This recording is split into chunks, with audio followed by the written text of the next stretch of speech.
Alright folks, let's talk about the Identity 5 annual costume voting event. You'd think it's just a chill little poll, right? A friendly event where we all just pick some fancy skins to come back? Well, no darling, this ain't a voting event.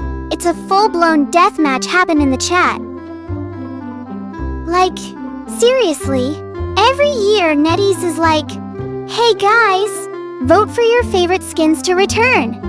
And the community responds with, "Oh, you mean fight to the death, form cults, and write conspiracy theories? Got it." Now, for those of you who don't know, this event is supposed to let players vote for high-tier skins they missed out on, so they can come back to the store. Sounds nice, right? Wrong, because out of the hundreds of skins available, only 10 skins would actually return, which means people will do anything to win. Today, we're diving deep into this madness, what this event actually is, why it keeps happening, and some hilarious and slightly concerning trivia about it. This is your broadcaster, Selmina, signing in.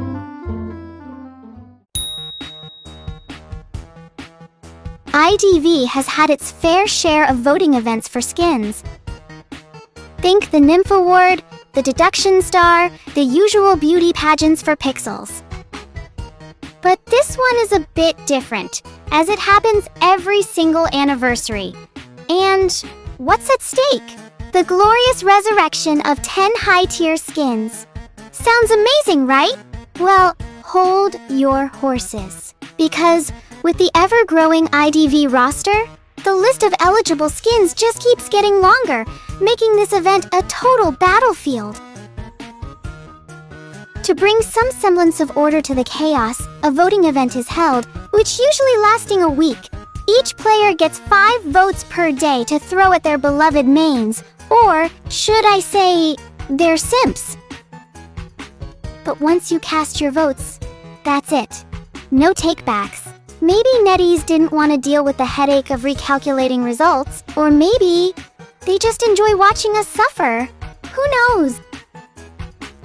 They dangle some rewards to get people to participate. Fragments, clues, you know, the usual scraps that barely make a dent in your savings. Now, let's talk about the real kicker. There are 2 types of time-limited high-tier skins up for grabs. First, we have the shop skins. These were previously buyable, and if they win, they make a comeback, purchasable with fragments or echoes. Nice and fair. But then, we have the memory sphere skins. Oh, these little gremlins? Even if they win, they're still echoes only. Because why give players a real win when you can milk them for cash instead? And honestly, if you've been in the IDV community for a while, you already know, where there's voting, there's drama. It's basically a law of nature. Popularity contests always come with a side of questionable tactics. And this event? No exception. Think of it like an election, where certain candidates will stop at nothing to rig the system in their favor. And if you think this little in-game vote is too small to be tampered with, well, let me tell you, there's an actual documented proof that players have rigged these votes before. But I'll spill that tea later. First, let's check out the contestants for the 2025 voting showdown.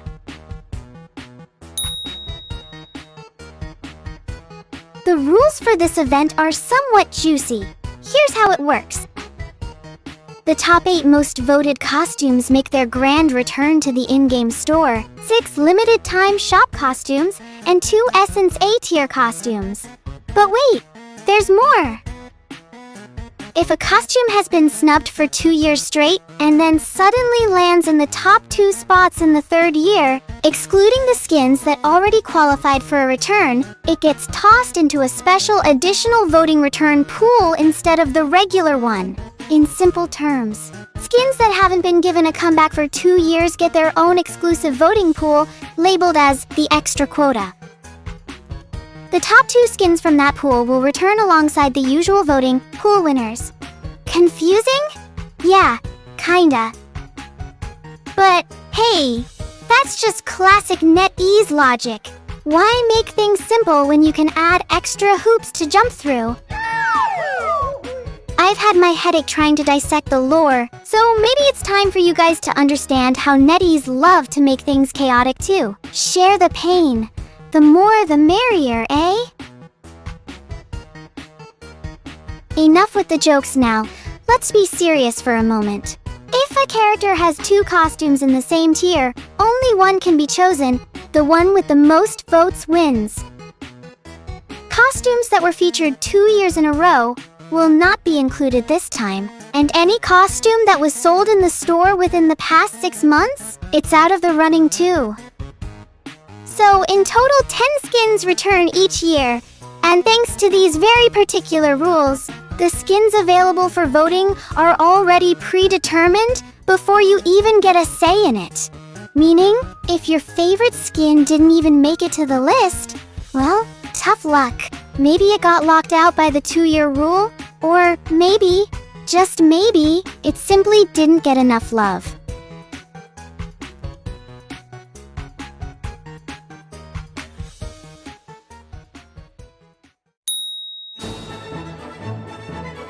Now that we know who is up for voting, it's time to introduce you to the real stars of this digital gladiator arena. The participants of this chaotic battle. Now, some of you might be wondering, what do you mean by participants? Well, I'm talking about the fan bases, the warriors, the schemers, and the unhinged masses who will stop at nothing to get their faves to the top. This isn't just a vote. It's a full-blown war zone, and every faction has their own battle strategy. Let's break them down, shall we? First, we have the desperate beggars. These people have turned the English 1 chat into their personal hotline. The moment voting begins, they transform global chat into a never-ending infomercial for their beloved skins. Their tactics? Oh, it's simple. Spam, spam, and more spam. If you see English 1 drowning in non-stop messages, like, guys, please vote for Perfumer. Every 30 seconds, congrats! You've just witnessed their master plan in action. It's like they have macros or copy-paste messages on standby, ready to deploy at any given moment. And then we have the essay writers. These are the scholars of the IDV community. These aren't your average beggars. These intellectuals have theses, evidence, and sources to back up their argument on why their favorite skin deserves to win. Instead of spamming, they go full academic mode, writing Reddit posts with detailed breakdowns of the skin's design, historical influences, and deep cultural symbolism. Expect to see 30-tweet-long Twitter threads dissecting how a skin perfectly reflects a character's tragic backstory. Heck, some of them even take it a step further, uploading YouTube videos titled, "Why This Skin is the Most Important Identity 5 Skin of All Time," with dramatic music in the background. And if someone dares to disagree, these people might defend their skin like they're defending a PhD thesis, citations included. Later on, we have the master manipulators. These people are the controller. They don't just participate in the voting, they orchestrate it from the shadows. These masterminds organize mass voting campaigns, ensuring their favorite skins dominate the event. And don't think this is just a conspiracy theory, because this had actually happened. Back in 2020, a certain guild successfully rigged the voting event by rallying their members and convincing other players to vote en masse for a specific costume. The result? Well, it was thwarted, so it turned out to be a disaster for them. If you want the details, go check the wiki. Because yes, this was so legendary it got documented. Later on, we have the passive-aggressive Salt Lords. These are the people who don't just ask you to vote for their skin, they make you feel like a horrible human being if you don't. Instead of direct begging, they prefer emotional blackmail. Expect to see messages like, "So you're really gonna let this masterpiece of a skin lose? Disappointing," or, "I guess taste is dead in the IDV community, huh?" The worst part from them is that they never directly start fights. They just drop these passive-aggressive bombs and leave you to stew in the guilt. But if their favorite skin actually loses, oh, they don't take the L quietly. Instead, they flood the chat with messages like, "Well, I guess IDV players just have zero taste. Figures." In short, these people are menaces. And finally, we have the true victims of this war. The casual players who just wanted to log in, play a match, and leave. They came online expecting a fun gaming session, only to be dragged into the chaos of voting battles. 1 minute, they're queuing for a match. Next thing they know, their screen is flooded with essays, spam, guilt-tripping, and conspiracies. These poor souls just wanted to hunt or decode in peace. But now they're caught in the crossfire of IDV's most ruthless political war.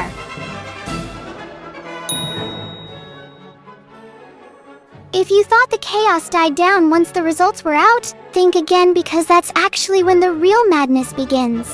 The votes are in, the winners are announced, and just like that, the community implodes. What was supposed to be a fun little event now looks like the aftermath of a global catastrophe.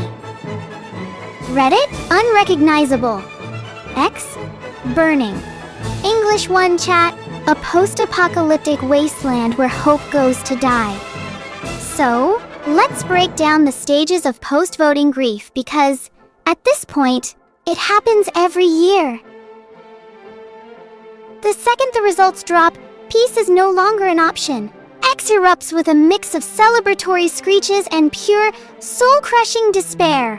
On Reddit, half the posts are about how the community has zero taste, while the other half are calling a certain winner hot garbage. And please, let's not even talk about English 1. It's World War III in there. Tears are shed, friendships are shattered, some people enter their villain arc. And then there's the conspiracy theory happening everywhere, because obviously, this had to be rigged, right? Or was it?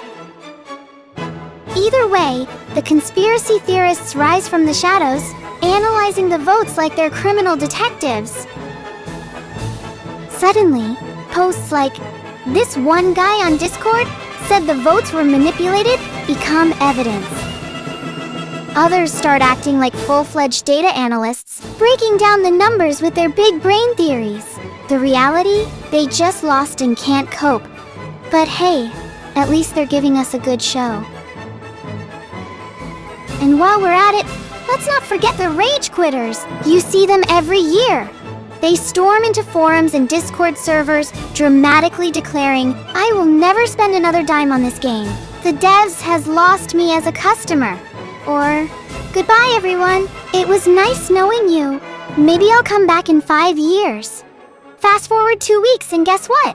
They're right back in the game like nothing happened, queuing for ranked, as if they didn't just swear to uninstall. Classic. At this point, it dawns on everyone. They've been here before. They remember the pain. They swore they wouldn't get invested this year. And yet, here they are, in shambles! Again. And then, time passes. The pain fades. And just when they finally moved on, NetEase drops the next costume voting event announcement. And those same people who rage quit, who swore they'd never care again, suddenly, they reappear, acting like they weren't sobbing over last year's results, wishing their simps would win that moment. To that, I say, good luck, sweetheart, because at the end of the day, the cycle continues, again and again and again.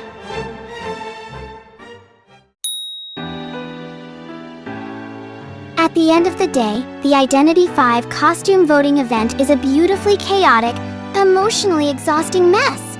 No one ever truly wins, except for Nettie's, and one particular skin. It doesn't matter if it's the global server or the Chinese server, one skin always secures the bag. What skin, you ask? Oh, you already know.